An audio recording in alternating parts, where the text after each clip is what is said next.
Imagine a 7-year-old. Picture them in your head. What are they doing? Probably eating dirt, crying because their banana broke in half, or trying to teach a dog how to play Uno. That is what a 7-year-old is supposed to do. They are supposed to be useless. That is their job. But for some of you listening to this, that image doesn't match your memory. If we looked at the movie reel of your childhood, we wouldn't see a kid eating dirt. We would see a miniature, stressed-out accountant in a tiny body. Maybe you weren't actually doing taxes, but you knew exactly how much money was in the jar above the fridge. You knew that when mom sighed that specific heavy sigh, it meant she had a bad day at work and you needed to be quiet, invisible, and have the table set before she walked in the door. You weren't playing tag. You were managing the emotional climate of a household. You were the diplomat, the therapist, the third parent, and the crisis manager, all before you learned long division. We call this growing up too fast, but psychology calls it parentification. It sounds fancy, but let me explain it like this. Imagine you apply for a job as an intern. You expect to get coffee and maybe organize some files. But on day one, the boss walks in, hands you the keys to the building, says the company is bankrupt, the fire alarm is broken, and I'm going to take a nap, and then leaves. That is parentification. It is when the roles get flipped and the child has to become the emotional or physical caretaker of the parent. And the tricky thing is, everyone probably praised you for it. They looked at you and said, "Wow, you are so mature for your age," or "You're such an old soul." And you beamed with pride. You took that praise like a gold star sticker. But here is the dark truth about being an old soul. When you are 10, it usually means you didn't get to be a young soul. That maturity wasn't a gift. It was a survival strategy. You didn't grow up fast because you wanted to. You grew up fast because there was a vacuum in the house where an adult was supposed to be, and you had to step in to fill it. Let's dig into what this actually does to your brain, specifically regarding a trait called hyperindependence. If you grew up too fast, you probably have a really hard time asking for help. And I don't mean you just dislike it. I mean the physical act of asking someone for assistance feels like swallowing a cactus. Think about it. When you were a kid, if you had a problem, who solved it? You did. If you were hungry, you figured it out. If you were sad, you locked it away in a box in your brain because mom was already stressed and you didn't want to be another burden. You learned a very specific equation. Needs equal danger. Having needs meant you were being difficult. So, you decided to become a robot. A very efficient, low-maintenance robot. Now, as an adult, this looks like refusing to let anyone do anything for you. You are the person who tries to move a couch by yourself. You pivot, you sweat, you almost crush your foot, and your neighbor walks by and says, "Hey, need a hand?" And you immediately yell, "No, I got it," while your spine is slowly snapping in half. Why? Because to you, relying on someone else feels unsafe. In your childhood brain, people were unreliable. If you handed the ball to someone else, they dropped it. So, you just hold the ball. You hold all the balls. You are juggling 20 balls, and you look calm, but inside you are screaming. This bleeds into your relationships, too. You act like the low-maintenance partner. You think this is a good thing. You think, "I'm the perfect partner, I never ask for anything." But actually, it's like trying to hug a statue. You don't let people in. You don't let them see you struggle. If you get the flu, you don't tell anyone. You just lay in the dark, shivering, drinking lukewarm water, convincing yourself that if you ask your partner to bring you soup, they will realize you are a needy monster and leave you. You treat your own vulnerability like it's a radioactive leak that needs to be contained. This brings me to the second major side effect, the inability to just have fun. Do you feel guilty when you relax? Like, you sit down to watch a movie, but 5 minutes in, your brain starts poking you. It says, hey you, why are you sitting? The laundry isn't done. You could be learning a language.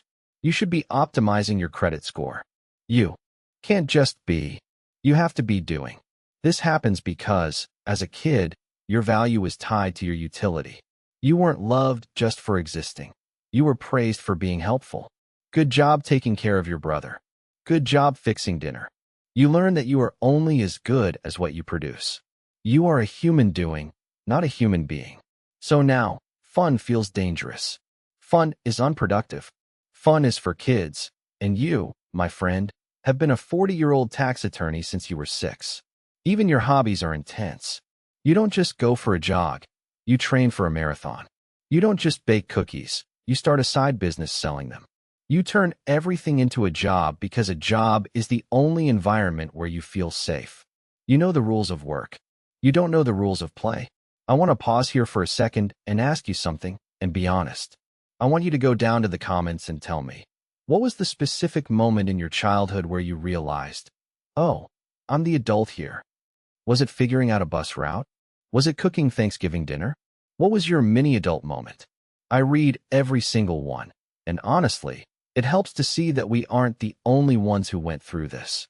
Now, let's talk about the specific role you played. Usually, the kid who grows up too fast falls into the role of the emotional caretaker. This is the heavy stuff. This isn't just doing chores. This is when a parent treats their child like their best friend or their therapist. Maybe your mom would come home and tell you all the details of her divorce. She would tell you how awful your dad is, or how lonely she feels. And you, being 8 years old and possessing the emotional capacity of a hamster, sat there and nodded. You absorbed her anxiety. You tried to fix her sadness. You learned to read the room instantly. You know that superpower you have now? The one where you walk into a party and instantly know who is fighting, who is insecure, and who is about to cry. You think that's intuition. It's not. It's hypervigilance. You learned to scan your environment for threats because your parents' mood was unpredictable. If dad was angry, you needed to know immediately so you could de-escalate the situation. You became a professional bomb defusal expert before you hit puberty. The problem is, when you are the therapist for your parents, you never learn how to regulate your own emotions. You become a container for everyone else's garbage. As an adult, you probably attract people who are absolute messes. You love a fixer-upper.